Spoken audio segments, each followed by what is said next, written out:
Welcome to The Source, where we combine the headlines with in-depth conversations with the newsmakers themselves. I'm Pinky Webb. Today on the program, a cruise ship which is being investigated for coronavirus cases in Australia is on its way to the Philippines. How did the ill-fated ship secure clearance? And an update on the ongoing probe. We'll have the latest live from Sydney. And the Philippine Coast Guard is monitoring several cruise ships in Manila as they wait for the go signal for Filipino seafarers to disembark. What are the protocols in place for Pinoy crew members? Philippine Coast Guard spokesperson Commodore Armand Balilo joins us live.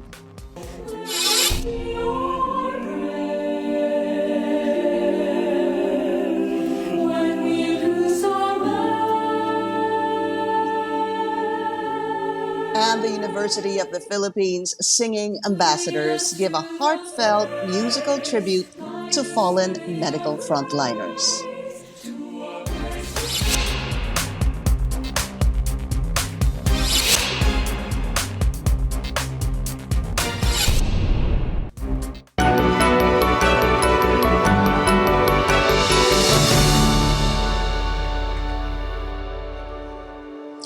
Australian authorities are investigating the ill-fated Ruby Princess cruise ship after it allowed some 2,700 passengers to disembark the vessel on March 19th, even if others on board showed coronavirus symptoms. 360 Filipino crew members from the ship were repatriated through a chartered flight on April 23rd. At least 100 more Filipino workers remain on board. The cruise ship is on its way to the Philippines and should be arriving next week on May 7th. For more on the situation, 7 News reporter and producer Taylor Auerbach joins us live from Sydney. Taylor, the cruise ship has been linked to more than 20 coronavirus deaths and some 600 infections across the country. What is the latest on the investigation?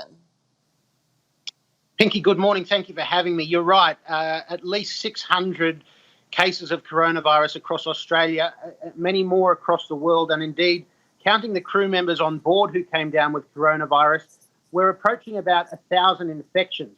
At least 21 deaths, if you include 2 deaths in America that we know of, possibly more.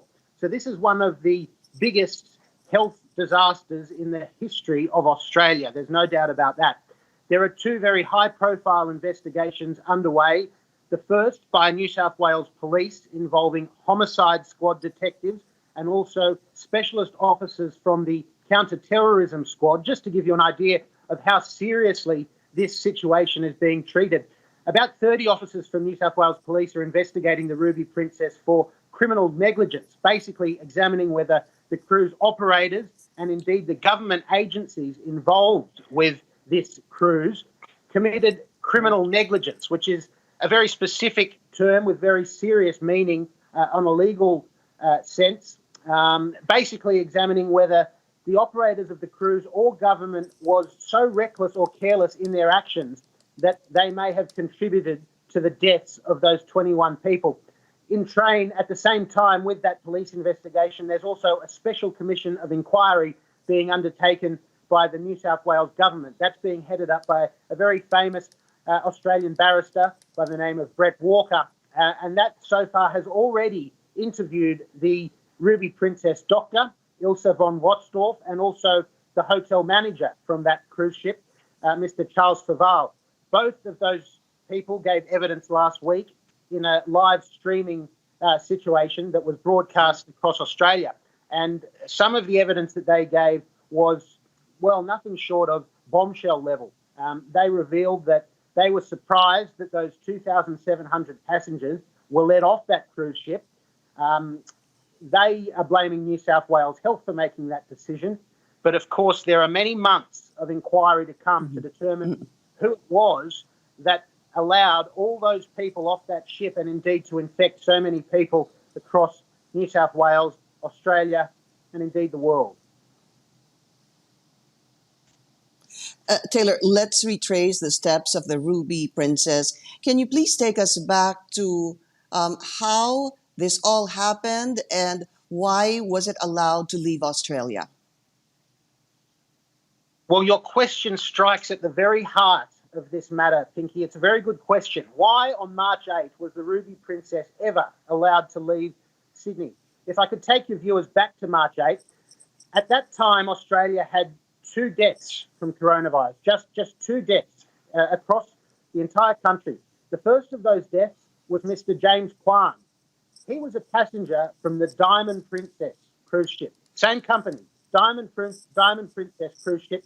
That tragedy and disaster, as we know, unfolded in Yokohama at the time, in February, just before the Ruby Princess disembarked. So we had a situation where a Diamond Princess, an absolute health crisis was unfolding on board that cruise ship in Japan, and it was the same company involved. They knew the risks. At the same time as that, the Grand Princess off the coast of California was having its own dramas. I think dozens of cruise passengers from that cruise ship and crew testing positive to coronavirus while it was stationed off the coast of California. Deaths as a result of that disaster as well. And that had already reached the very top levels of government in the United States. Mike Pence, in fact, no less than Mike Pence, the Vice President of the United States of America, addressing those concerns to the world's media before, very importantly, before the Ruby Princess left Sydney. So we knew worldwide that cruise ships were a problem, and 2 of the most high-profile cruise ships to face coronavirus disasters were both Princess cruise ships, the Grand Princess off America and the Diamond Princess off Japan in Yokohama. In Australia, the Army was already involved in the coronavirus fight, the Army. So we knew how serious the coronavirus crisis was, and it was in that context that somehow the Ruby Princess was allowed to leave on March 8th from Sydney. All right, thank you. Taylor Auerbach reporting live from Sydney, Australia. Thank you, Taylor. Coming up, Filipino crew members from cruise ships are set to disembark at Manila Bay. What quarantine protocols are in place to prevent any possible spread of the coronavirus? We'll speak to Philippine Coast Guard spokesperson Armand Balilo after the break. This is The Source on CNN Philippines.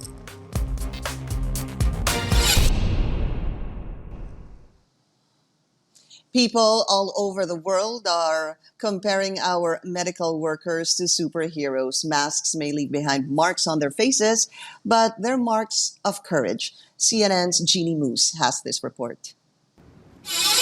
Tributes to healthcare workers have sprouted like spring flowers, from lawn signs to celebrity-led sing-alongs. Let's sing our song. Tony Bennett's statue is even masked these days as San Franciscans paid tribute to frontline workers. I left my heart in San Francisco. But there's another location where the tributes are more concentrated, where images are shared of medical workers with angels' wings, grouped among other masked superheroes, photoshopped with an added cape. Hashtag Courage is Beautiful bubbled up when Dove soap made it its tagline in a video that went viral, showing the marks made by the protective gear medical workers wear. Dove donated some $2 million to the cause and paid to promote the hashtag. Now relatives of frontline workers are adding their own images. My daughter, my beautiful niece, my cousin ICU nurse in Indy praying before shift with no N95 masks. Tributes range from a shared montage of exhausted healthcare workers to this sand sculpture of a medical worker holding the world in her hands. Created by a New Jersey couple, John Gowdy has won prizes in sand sculpting competitions, but those can't compete with the emotion that went into this one.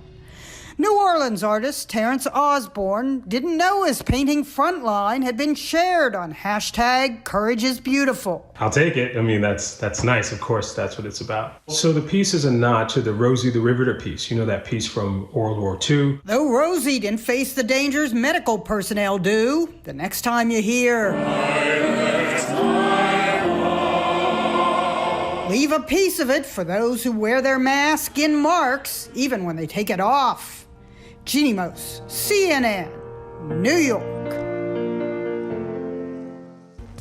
Coming up, Filipino crew members from cruise ships are set to disembark at Manila Bay. What quarantine protocols are in place to prevent any possible spread of the coronavirus? We'll speak to Philippine Coast Guard spokesperson Armand Balilo after the break.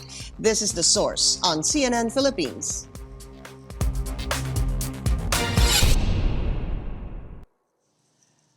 The Philippine Coast Guard conducted an aerial inspection of Manila Bay on Monday. This is in preparation for the disembarkations of hundreds of Filipino seafarers from 7 cruise ships. The Coast Guard and Bureau of Quarantine are ensuring protocols are in place as the Filipino seafarers leave their ships. They also expect more ships to arrive at Manila Bay this week. Let's go straight to the source of the story. We have Philippine Coast Guard spokesperson, Commodore Armand Balilo. Commodore, welcome to the show. Good morning, sir. Good morning, Pinky, and good morning to all your televiewers. Thank you for the opportunity. Thank you for joining us, sir. Let me start with this story that we had live. We had Taylor Auerbach of Australia live just a couple of minutes ago. And this Ruby Princess is set to arrive in the country, I believe, on May 7th. It's a big news in Australia. There are 2 criminal investigations ongoing there because this is related to 21 deaths and more than 600 infections. This cruise ship is on its way to Manila. When is this going to arrive? Have you been told of its arrival? We have ships arriving in Manila. In fact, we have scheduled 21 ships to arrive this April. And we have been told that more are coming by May. These are Filipino. The purpose, of course, is to disembark the Filipino crew from these ships. And I'm just only told about the Ruby Princess, but we have yet to confirm it to the shipping company. All right. That was the story that we aired a while ago, Commodore. And as I mentioned a while ago, it's big news. So we will await, sir, possibly when you are going to be told. First of all, Commodore, how do you actually find out who is allowed? What is the protocol of allowing cruise ships to dock at Manila Bay? Pinky, the procedure here right now is, of course, all the cruise ships that carrying Filipinos will be allowed to anchor or dock here in Manila Bay depending on the condition of the passengers of those ships. So if may sakit, we have established protocol with the BOQ. Of course, katulad ng ginagawa ng mga ibang bansa, dapat kunin yon kasi mga Pilipino pa rin ito at we should extend our assistance to them, the courtesy dahil nagtrabaho ito ng matagal at mga OFW to. So the treatment should be kailangan kung may sakit, kailangan dalhin sa ospital at pero kailangan natin silang pababain dito at I'm sure merong takot yung mga ilang kababayan natin because of the yung stories dun sa Australia. Even yung isang barko na parating tomorrow, yung Artenia, and parang apparently yun din na nag-cause ng spread ng virus dun sa South Wales, so sa Perth, no? Sa Australia, at merong isang Pilipinong namatay. But we have to attend to our OFW, dun sa mga repatriates natin, mga seafarers. Yeah. And pagdating dito ng barko, the Bureau of Quarantine will board their ship. Of course, yung customs, tsaka yung immigration, after a particular time, no? Pagkatapos, kung binigyan sila ng clearance ng Bureau of Quarantine, they will be allowed to dock or kung depende sa coordination namin with the shipping company, we will go there and susunduin namin yung mga crew, tsaka sila mag-observe ng 14-day quarantine dito naman po sa lupa.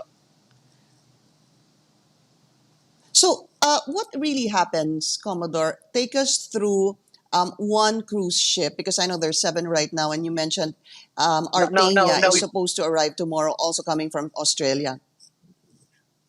Pinky, now it's 10, no? Yung last count namin kagabi, there are 10 ships anchored now in Manila. There's one here, dock na, yung na malapit na dito sa pier. 10 na yung ships na nandito.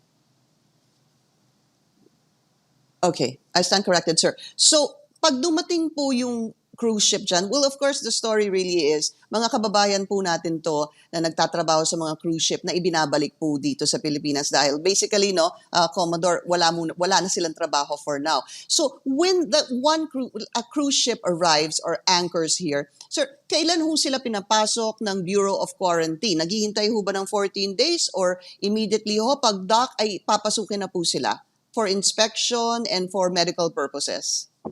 Pag pumunta dito, Pinky, meron pala yatang binibilang na araw din yung quarantine para i-board sila for the quarantine clearance. Kasi all foreign ships coming here in the Philippines, merong procedure na ginagawa. Yan yung tinatawag na boarding ng immigration, customs, tsaka ng quarantine. And yung Coast Guard din nagbo-board pagka merong mga doubts dun sa mga documents tsaka mga questions sa safety. Pero this time, it's more of the quarantine procedure ang na ating sinusunod, no? At they will be the one to give clearance whether the cruise ship will dock or not and will allow the crew to disembark. At pagka nag-disembark yan, sa IATF, merong regulation na all those coming from outside, yung mga kababayan natin, they are going to observe yung 14-day supervised quarantine from on the side of the government. Ganon din yung ginagawa dun sa mga OFW na galing sa mga na naglaland naman sa airports and sinasalubong din po ng one-stop shop ng DOTR and kasama po yung Coast Guard doon. Kami po naghahatid sa mga hotel at nagsisecure sa kanila in coordination with OWA. Commodore, so ang ibig sabihin ho ba, plain and simple, when they anchor, meron po silang 14 days sa ship, pagkatapos nun magkakaroon pa rin po ng 14 days na quarantine, ganun ho ba yun? Parang ganun yung lumalabas, Pinky, kasi yung first, yung barko pag nag-dock dito, binibigyan ng certain period ng Bureau of Quarantine para naman doon sa safety nila. But after ng Bureau of Quarantine, pagbaba ng mga seaman dito, just to be sure, merong, yun nga, may regulation yung IATF na they have to observe a 14-day mandatory quarantine dito sa lupa at dinadala yan sa mga hotels. Yung iba nandito sa Togo, dito sa headquarters, at meron din dito sa Eva Macapagal Terminal. Actually, may ibang mga seafarers na graduate na, ibig sabihin matatapos na yung quarantine, and we will be quarantine period nila, and we are going to release them already. Apo. So, Commodore, very strict ho ba yung protocols na ipinapatupad dyan? Dahil gaya ng sabi nyo kanina, posibleng mangamba yung ilan nating mga kababayan dito sa bansa dahil nga sa sitwasyon kung saan sila nanggaling or kahit dun mismo sa sitwasyon sa cruise ship. Okay, Pinky, kaya nga doble ingat tayo dun sa ating mga ginagawa sapagkat we are aware na merong mga nangyari doon sa kanilang last port of calls and pinagbubuti natin yung mga health protocols na pinigiral. And we're working with the Bureau of Quarantine on that. And pagbaba dito, may mga nakaantabay rin ng mga Coast Guard doctors and other medical personnel. Okay. At meron ding mga medical technologies na nagagawa ng rapid test bago sila dalhin doon sa kanilang mga quarantine facility. And yun pinaiiral natin. I see. And,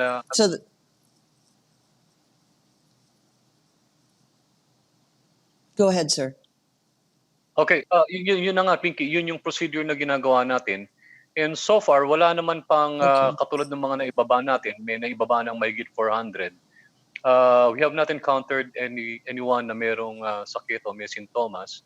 And for quarantine lang talaga sila for observation after 14 days. They will be allowed to go home already. Apo. Okay. Commodore, one last question. Doon po sa 10 cruise ships na naka-anchor ngayon dyan sa Manila Bay, more or less, mga ilan pong mga Filipinong seafarers yan? Wala akong data doon sa iba, pero parang umaabot ng mga 2,500 yung mga Filipinos na laman nitong mga cruise ship. And hinihintay lang natin yung clearance para mapalapit natin sila at ipaprocess natin yung kanilang disembarkation and they will go quarantine. And katulad nga nung sabi ko, more ships will be coming in the next days and we are preparing for that. Okay, maraming salamat po sa inyo, Philippine Coast Guard Spokesperson Commodore Armand Balilo. Thank you, sir. Salamat, Pinky. And another tribute to frontliners is making the rounds online. This time from the University of the Philippines Singing Ambassadors.